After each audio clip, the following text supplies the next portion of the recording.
Bonjour et bienvenue dans cette vidéo où je vais vous parler des 5 vertus de l'œuf de Yoni en agate fleur. C'est une pierre qui est vraiment magnifique et je suis heureuse de vous la présenter. Donc si vous aimez cette vidéo, n'hésitez pas à liker, à commenter et à la partager. Alors, avant de vous parler de cette magnifique agate fleur, j'aimerais juste revenir en fait sur les agates. Les agates, elles sont utilisées depuis tout temps pour leur beauté, leur couleur. Il faut savoir que les agates en fait euh, ont plein de couleurs très différentes et elles étaient utilisées notamment elles étaient en lien en fait avec les dieux et déesses de la beauté, du bijou, de tout ce qui brille.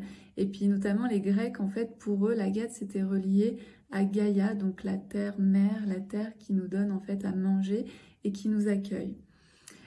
Concernant l'agate cerisier tout particulièrement, donc si vous la regardez, vous voyez que il y a comme des petites fleurs et c'est comme des fleurs de cerisier, ça fait penser en fait au Japon, c'est très beau, ça fait penser au printemps. Donc il y a une énergie très printanière en fait dans ces pierres. Et il faut savoir que c'est une nouvelle pierre, donc elle est vraiment ancrée dans le présent. Elle vient de Madagascar, elle a été découverte à Madagascar. Et elle a pas d'histoire en fait, on n'a pas d'histoire puisque c'est une nouvelle pierre. Donc il faut vraiment la prendre comme une pierre ancrée dans notre présent et à nous de lui donner aussi ses vertus, à sentir ce qu'elle dégage comme énergie. Alors, pour l'agate fleur de cerisier, on peut en avoir comme la mienne, c'est-à-dire plutôt blanche, crème, gris, mais il y en a aussi qui sont de couleur verte, d'autres de couleur rose, donc elles sont vraiment toutes très différentes. Et puis, vous pouvez voir certaines cristallisations, mais ici, je pense que ça va être difficile, mais on voit certaines cristallisations aussi dans les œufs.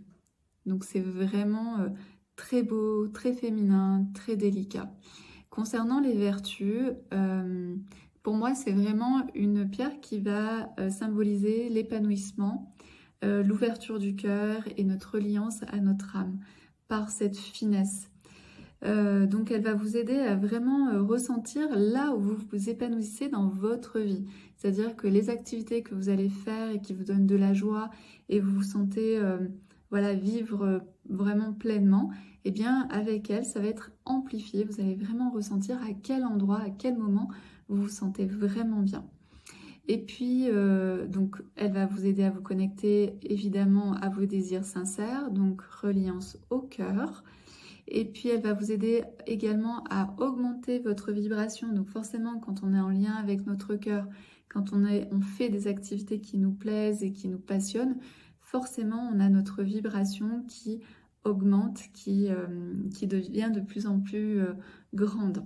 Donc, c'est aussi cette élévation en fait qu'on peut avoir avec cette magnifique agate cerisier. Également, elle va nous aider à prendre contact plus facilement avec notre âme. Il faut savoir que quand on est relié à notre cœur c'est la porte de notre âme. Donc quand on est relié à notre cœur, on peut sentir plus facilement ce qui est bon pour nous, ce qui nous met en joie et surtout ce qui nous élève et ce qui nous épanouit. Également, elle va vous aider à apaiser vos angoisses, à vous libérer du stress que vous pouvez avoir dans votre quotidien. Donc si vous êtes une personne plutôt angoissée, stressée, ça peut être intéressant en fait de l'avoir dans votre poche ou dans votre sac pour qu'elle puisse vraiment vous apporter ses bienfaits. Voilà pour cette agate fleur de cerisier. Elle va travailler forcément sur votre chakra 4, donc le chakra du cœur. Et également, elle peut vous aider aussi à avoir une meilleure perception des choses en vous aidant à savoir par exemple ce qui est bon pour vous. Et ce sont des perceptions soit subtiles, soit vraiment des perceptions qui peuvent être aussi mentales. Le sixième œil, le troisième œil, donc le sixième chakra, c'est vraiment relié aussi à votre intelligence et pas que aux énergies subtiles et aux perceptions. Voilà, je vous la remontre. En attendant, n'hésitez pas à liker, à partager cette vidéo. Vous pouvez également me laisser en commentaire vos questions, je serai ravie d'y répondre. Je vous dis à très bientôt pour une prochaine vidéo.